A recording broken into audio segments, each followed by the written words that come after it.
اعوذ باللہ من الشیطان اللعین الرجیم بسم اللہ الرحمن الرحیم۔ کتاب کا نام ہے ارشادات رسول صلی اللہ علیہ وسلم یعنی کردار سازی کے اصول۔ اس کے مؤلف ہیں آیت اللہ فضل اللہ کمپانی۔ اس کے پبلشر ہیں الحرمین پبلشرز کراچی پاکستان۔ اس کا ترجمہ کیا ہے علامہ سید ذوالفقار علی زیدی صاحب نے۔ اس کتاب میں مختلف باب ہیں مختلف عنوانات کے تحت۔ آج میں جس عنوان کے تحت احادیث رسول اکرم صلی اللہ علیہ وسلم اس کتاب میں موجود ہیں وہ عنوان ہے علم کی فضیلت۔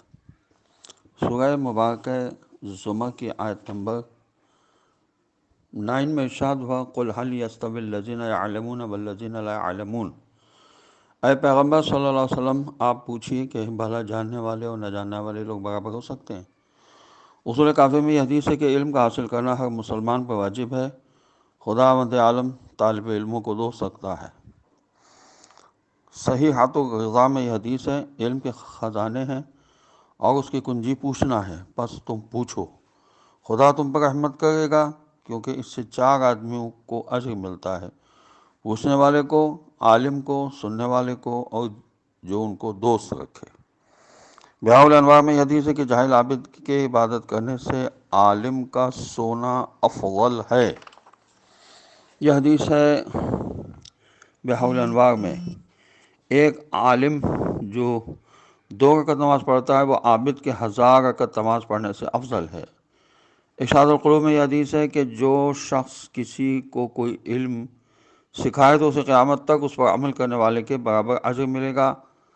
کتاب مجموع ورام میں یہ حدیث ہے کہ علماء کے چہرے کی طرف نظر کرنا عبادت ہے۔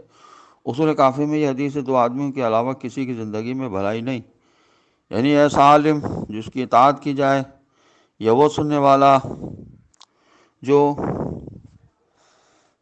سن کر اس کی حفاظت کرے۔ کتاب اثنی عشریہ میں یہ حدیث ہے عالم اور معلم دونوں بھلائی میں شریک ہیں۔ جامع الاخبار میں یہ حدیث ہے نیک عالم جو 1 گھنٹہ اپنے فرش پر تکیہ لگائے علوم کا مطالعہ کرے کسی عابد کے 70 سال عبادت کرنے سے افضل ہے۔ بیاء الانوار میں یہ حدیث ہے کہ طالب علم خداوند عالم کی مہربانیوں سے ڈھکا ہوا ہوتا ہے۔ اصول کافی میں یہ حدیث ہے جو شخص کسی راہ پر چل پڑے کہ وہ راستہ طے کر کے کوئی علم حاصل کرے تو خداوند عالم اسے ایسی راہ پر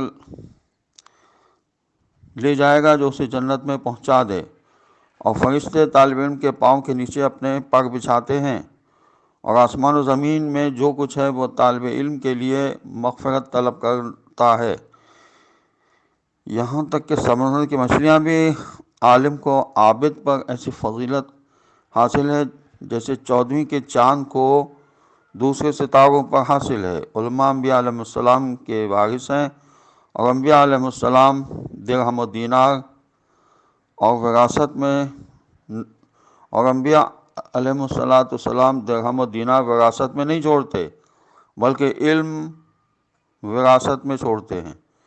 جس نے اس میں سے علم لیا اس نے بڑا فائدہ اٹھایا۔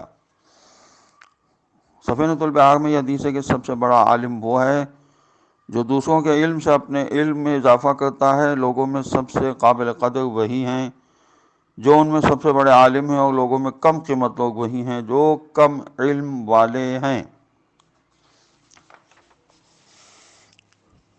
شیخ صدوق کی کتاب ہے خصال، اس میں یہ حدیث ہے خدا کے حضور 3 گروہ شفاعت کریں گے اور ان کی شفاعت قبول ہوگی، انبیاء علیہ السلام، اس کے بعد علماء اور پھر شہداء۔ روضۃ الواعظین میں یہ حدیث ہے کہ میری امت میں سے جو کوئی شخص میری 40 احادیث کو یاد کرے جو اس کے دینی احکام کے بارے میں ہوں اور وہ اس کے ذریعے خدا کی رضا اور آخرت کا طلبگار ہو تو خداوند عالم اس شخص کو قیامت کے دن عالم اور فقیہ کے طور پر محشور کرے گا۔ کتاب اثنی عشریہ میں یہ حدیث ہے کہ جو علم حاصل کرنے میں مشغول رہے گا خداوند عالم اس کی کفالت کرے گا۔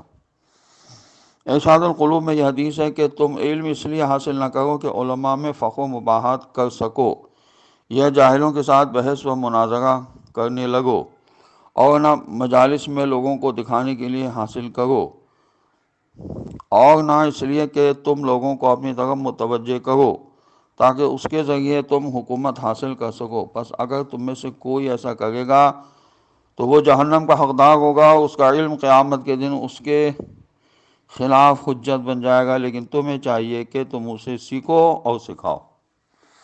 اصول کافی میں یہ حدیث ہے کہ جو کوئی بغیر علم کے کسی کام میں ہاتھ ڈالے گا تو اسے صحیح کرنے کے بجائے اور زیادہ خراب کرے گا۔ کتاب مجموع ورام میں یہ حدیث ہے کہ جس کے علم میں اضافہ ہو مگر اس کی ہدایت میں اضافہ نہ ہو تو ایسے شخص کے لیے خدا سے دوری کے علاوہ اور کسی چیز میں اضافہ نہیں ہوا۔ طرائف الحکم کتاب میں یہ حدیث ہے کہ میری امت کے ہر صاحب عقل پر 4 چیزیں لازمی کی گئی ہیں۔ پوچھا گیا کہ وہ کیا ہیں؟ تو فرمایا کہ علم کا سننا، اس کی حفاظت کرنا، اور اس کے اہل کے پاس علم کا پھیلانا اور اس پر عمل کرنا۔ کتاب اثناء عشاریہ میں یہ حدیث ہے کہ جو کوئی علم کی تحصیل میں کوشش کرے اور اسے حاصل بھی کر لے تو اسے ثواب کے 2 حصے ملیں گے، اور جو کوشش کرے اور نہ پا سکے تو اسے صرف 1 اجر ملے گا۔ بحر الانوار میں یہ حدیث ہے کہ جو علم حاصل کر کے اس پر عمل نہ کرے گا خداوند عالم اسے قیامت کے دن اندھا محشور فرمائے گا، اور جو شخص ریا اور شہرت کے لیے علم حاصل کرے گا، اس کے ذریعے دنیا چاہے گا تو خداوند عالم اس سے اپنی برکت اٹھا لے گا، اسے معاشی تنگی میں مبتلا کرے گا اور اسے خود اس کی ذات کے حوالے کر دے گا، اور جسے خدا نے اسی کے حوالے کر دیا وہ ہلاک ہوا۔ خداوند عالم نے فرمایا جو خداوند عالم سے ملاقات کرنا چاہتا ہے اسے چاہیے کہ نیک اعمال بجا لائے اور اپنی عبادات میں کسی کو پروردگار کا شریک نہ ٹھہرائے۔ کتاب اثناء عشریہ میں یہ حدیث ہے کہ خوشحال ہو اس کا جو اپنے علم پر عمل کرے۔ کتاب مجموع ورام میں یہ حدیث ہے کہ جو شخص علم اس لیے حاصل کرے گا کہ لوگوں کو فریب دے تو ایسا شخص جنت کی خوشبو تک نہ پا سکے گا۔ کتاب غوثۃ الواعظین میں یہ حدیث ہے کہ علم حاصل کرو چاہے چین ہی کیوں نہ جانا پڑے، کیونکہ علم کا حاصل کرنا ہر مسلمان پر فرض ہے۔ کتاب ارشاد القلوب میں یہ حدیث ہے شہیدوں سے زیادہ 1000 شہیدوں سے زیادہ مکرم ہے خدا کے ہاں ایک عالم 1000 شہیدوں سے زیادہ مکرم ہے، کیونکہ علماء انبیاء علیہ السلام کی پیروی کرتے ہیں اور شہداء علماء کی پیروی کرتے ہیں۔ کتاب اثناء عشریہ میں حدیث ہے کہ کوئی عالم علم سے سیر نہیں ہوتا یہاں تک کہ اپنے انجام یعنی جنت تک پہنچتا ہے۔ توف العقول میں یہ حدیث ہے کہ جو لوگوں کو علم کے بغیر فتویٰ دے تو آسمان و زمین کے فرشتے اس پر لعنت بھیجتے ہیں۔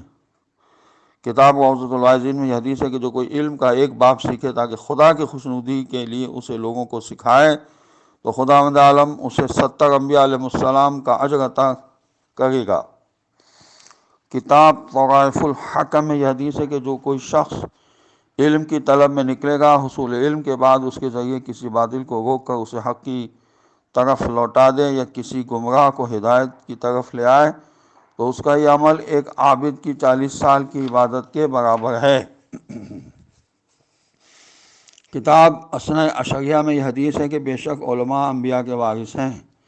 بحار الانوار میں یہ حدیث ہے کہ علم اللہ کی زمین پر اس کی امانت ہے، علماء اس کے امانت دار ہیں۔ جس شخص نے اپنے علم پر عمل کیا تو گویا اس نے امانت کی ادائیگی کی، اور جس نے علم پر عمل نہیں کیا تو اللہ کے ہاں خیانت کاروں میں لکھا جائے گا۔ کتاب ارشاد القلوب میں یہ حدیث ہے کہ جب قیامت کے دن ہوگا تو علماء کی سیاہی کو شہداء کے خون کے ساتھ وزن کیا جائے گا، بس علماء کی سیاہی کا پلڑا شہداء کے خون پر بھاری ہوگا۔ ارشاد القلوب میں یہ حدیث ہے کہ جس کسی نے کسی عالم کی تحقیق کی تو گویا اس نے میری تحقیق کی، اور جس نے میری تحقیق کی وہ کافر ہے۔ کتاب اثناء عشریہ میں حدیث ہے کہ بے شک علم کے ساتھ کم عمل بھی زیادہ ہے اور علم کے بغیر زیادہ عمل بھی کم ہے۔ بحار الانوار میں حدیث ہے کہ حکمت کا کلمہ جسے مومن سنتا ہے 1 سال کی عبادت سے بہتر ہے۔ دارمی کی جو کتاب ہے ارشاد القلوب اس میں یہ حدیث ہے کہ میں نے جبرائیل علیہ السلام سے عالم کے بارے میں پوچھا تو کہا وہ دنیا و آخرت میں آپ صلی اللہ علیہ وسلم کی امت کے چراغ ہیں۔ خوشحال ہو ان کا جو ان کی معرفت رکھیں اور ان کو دوست رکھیں، اور خرابی ہے اس کے لیے جو ان کی معرفت سے انکار کرے اور ان کو دشمن جانے۔ اور ہم فرشتے اس کے گواہ ہیں کہ جو علماء کو دشمن رکھے گا وہ جہنم میں جائے گا، اور ہم گواہ ہیں کہ جو علماء سے محبت کرے گا وہ جنت میں جائے گا۔ طرائف الحکم میں یہ حدیث ہے کہ جس کسی شخص کی طالب علم کے دوران موت واقع ہو جائے، جو اس لیے علم حاصل کر رہا تھا کہ اس کے ذریعے احکام اسلامی کو زندہ کرے، تو جنت میں اس کے اور انبیاء علیہ السلام کے درمیان صرف ایک درجے کا فاصلہ ہوگا۔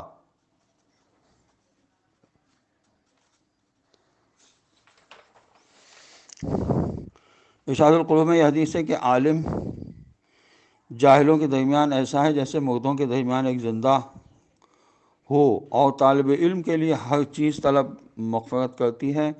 بس تم علم حاصل کرو، کیونکہ حصول علم تمہارے لیے اپنے پروردگار سے تقرب حاصل کرنے کا ذریعہ ہے۔ بے شک علم کا طلب کرنا ہر مسلمان پر فرض ہے۔ کتاب اسنی عشریہ میں حدیث ہے کہ علم عبادت سے افضل ہے۔ ارشاد القلوب دائلمی کی جو کتاب ہے اس میں یہ حدیث ہے کہ جو شخص یہ پسند کرتا ہو کہ خدا کے ان بندوں کو دیکھے جنہیں جہنم سے آزاد کیا گیا ہے، تو اسے چاہیے کہ طالب علموں کو دیکھے۔ خداوند عالم کی بارگاہ میں دعا ہے، پروردگار ہمیں ائمہ معصومین علیہم الصلاۃ والسلام کے ارشادات پر عمل کرنے کی توفیق نصیب ہو۔ والسلام علیکم ورحمۃ اللہ وبرکاتہ۔